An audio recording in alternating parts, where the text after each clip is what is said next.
We're grateful for each and every one of you. Let us know where in the world you're tuning in from. We'd love to hear from you in the comments. Let's begin. It happened in a grocery store parking lot. The sun was beating down, carts rattling, car doors slamming. I had just loaded a bag of oranges into the trunk when I saw her. My wife, Claire, laughing, her hand pressed to a man's chest in that way women do when they're comfortable, when they're claiming a space that isn't platonic. And him, Alex, her so-called friend, the ex who somehow never left the background of our marriage. I froze, one hand gripping the cart handle. She didn't see me. She was too busy tucking a strand of hair behind her ear, too busy tilting her face up toward him, smiling like she hadn't smiled at me in months. Then he leaned closer, whispering something that made her giggle. 6 years of marriage, and she never laughed like that at home anymore. She finally spotted me.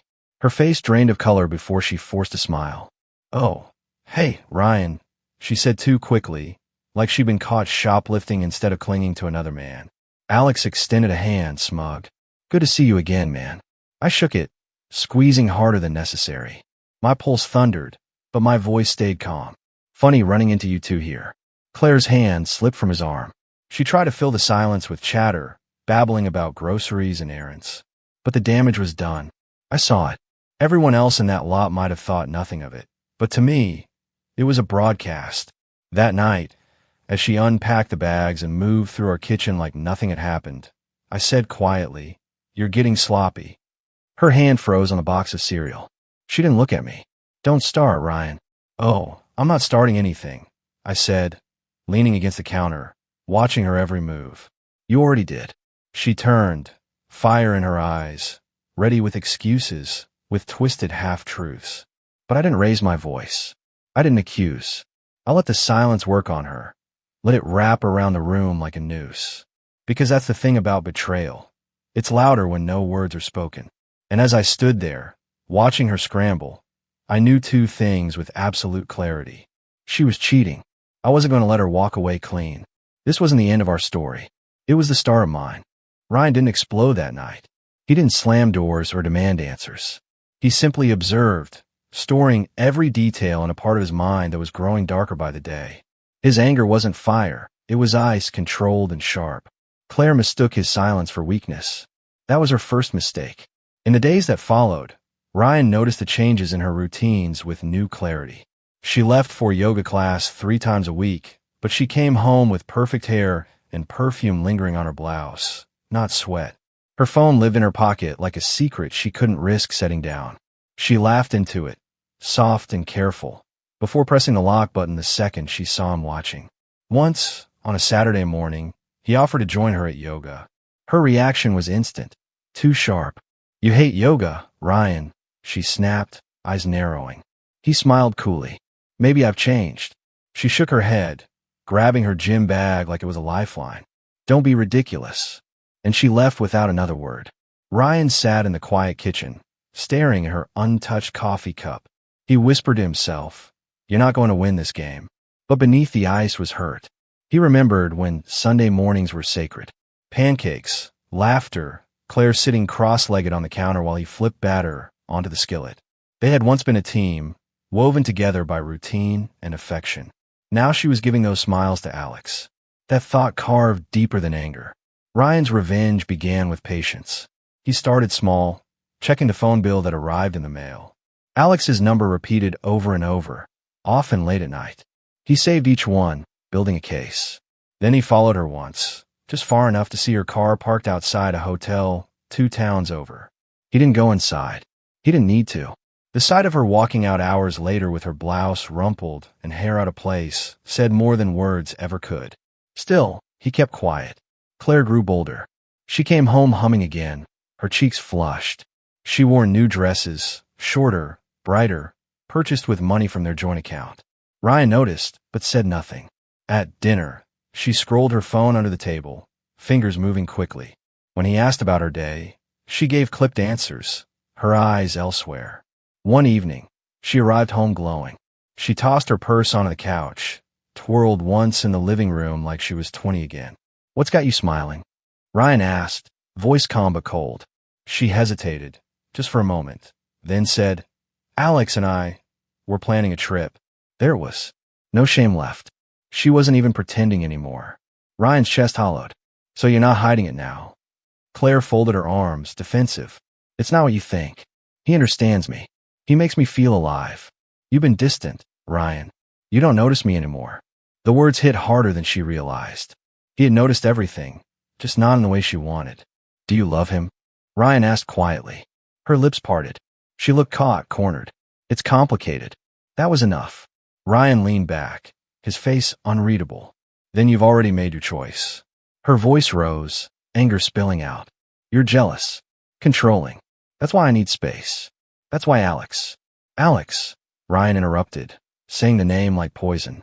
He can have you. But understand this, Claire. When this is over, you'll realize what it cost you. She didn't understand. Not yet. She thought he meant divorce or moving out. She had no idea what he was planning. That night, Ryan began documenting everything. Every phone call, every late-night trip, every unexplained purchase. He spoke to a lawyer discreetly, learning not just about divorce proceedings but about financial leverage. Slowly, he shifted money out of joint accounts into his own. He spoke to their mutual friends, dropping subtle hints about Claire's busy schedule, planting seeds of suspicion. He even reached out to Alex's business partner, quietly, indirectly, sliding information into the right hands at the right time. If Alex thought he could steal Ryan's wife without consequences, he was about to learn that betrayal leaves footprints. And Ryan? He wasn't just going to walk away. He was going to make sure both Claire and Alex felt the weight of what they had done.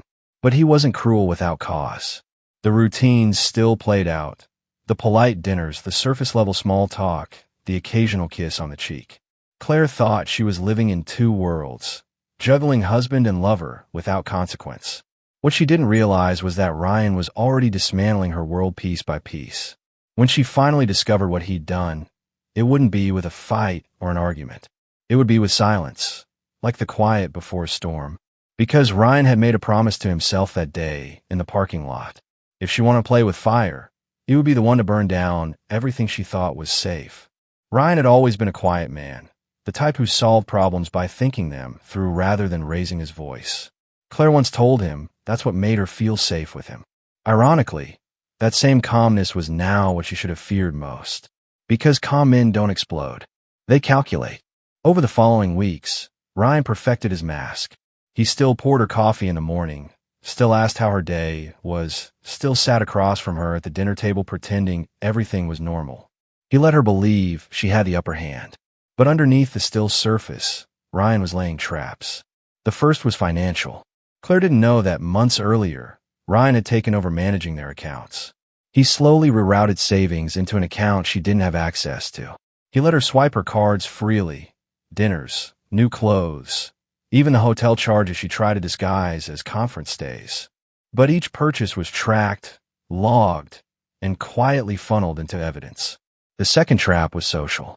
Ryan started reconnecting with their mutual friends.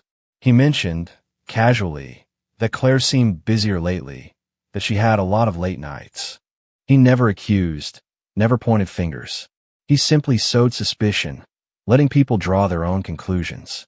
By the time rumors reached Claire, they didn't trace back to him. They sounded like whispers of her own carelessness. The third trap was Alex himself. Ryan knew Alex owned a small marketing firm. He also knew that firms like his relied heavily on reputation and contracts. So Ryan dug deeper. Late nights at his computer, piecing together public records, business reviews, and connections.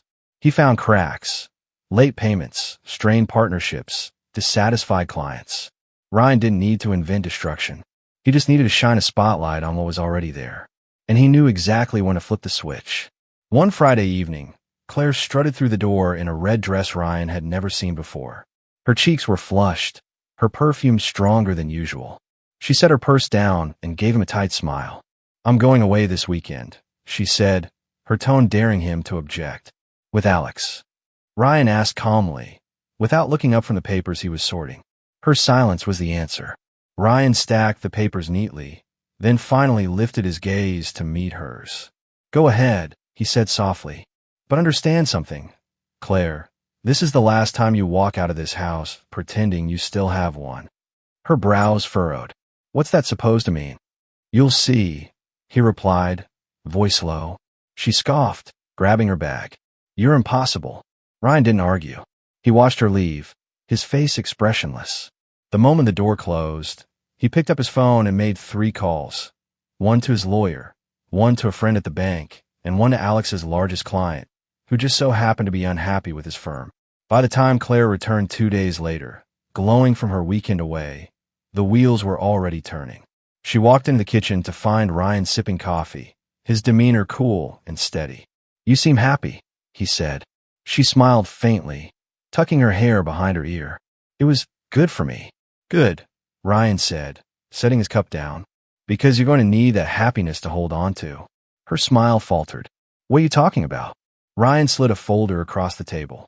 Inside were printouts of phone bills, photos a friend had taken of her and Alex at the hotel, and receipts from her yoga weekends.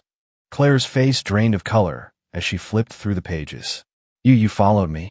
I didn't need to, Ryan said evenly. You made it easy. Tears welled in her eyes. Ryan, please, it wasn't supposed to. He cut her off with a raised hand. Don't insult me with excuses. You chose him. That's fine. But you don't get to choose me anymore. Not after this. She reached for his hand, desperate. I still love you. No, Ryan said firmly, pulling back. You love what I provided. Stability, comfort, a shield against the world. But you didn't love me. And now you've lost both. Claire broke down, sobbing at the table. But Ryan's expression didn't waver. And the real sting of his revenge was still waiting. The next week, Alex's firm lost its biggest client. A quiet conversation Ryan had arranged had sealed the deal. Word spread quickly in their small professional circle. Alex's reputation faltered. Contracts fell through. Payments slowed. His smug confidence crumbled piece by piece. Claire noticed. She came home frustrated, snapping at Ryan for things as small as leaving a dish in the sink.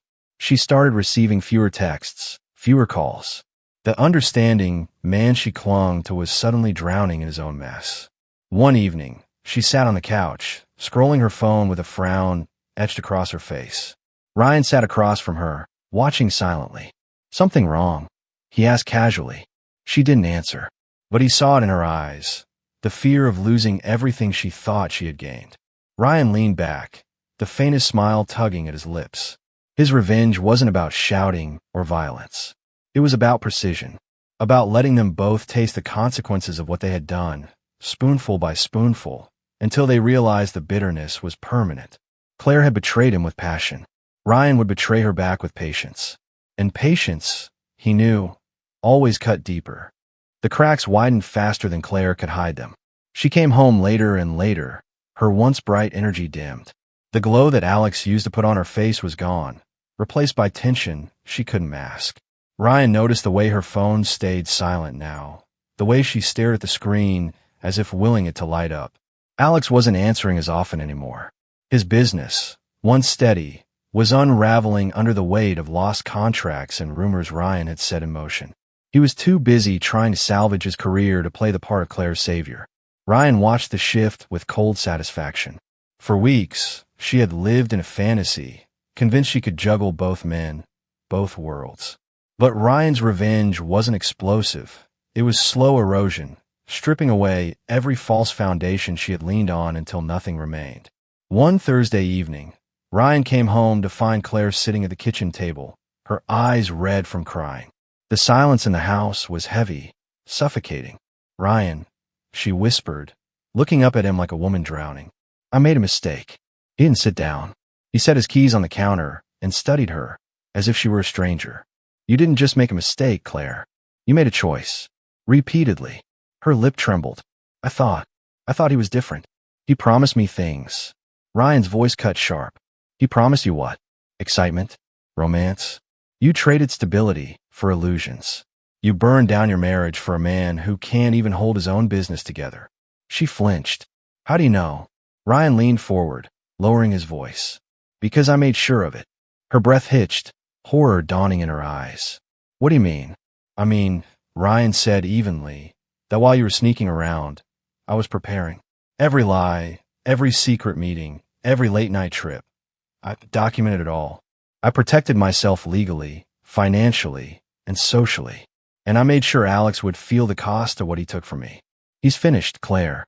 And so are you. Tears streamed down her cheeks. She reached for him, but Ryan stepped back. Ryan, please. I still love you. He shook his head slowly. You don't love me. You love the life I gave you. And now you've lost both. The next morning, the divorce papers were on the table. Ryan had already signed his part, leaving Claire with a pen and a choice that wasn't really hers to make. She stared at the pages, sobbing quietly. You can fight it, Ryan said, buttoning his shirt, preparing for work. But you won't win. Not this time. She looked up, broken.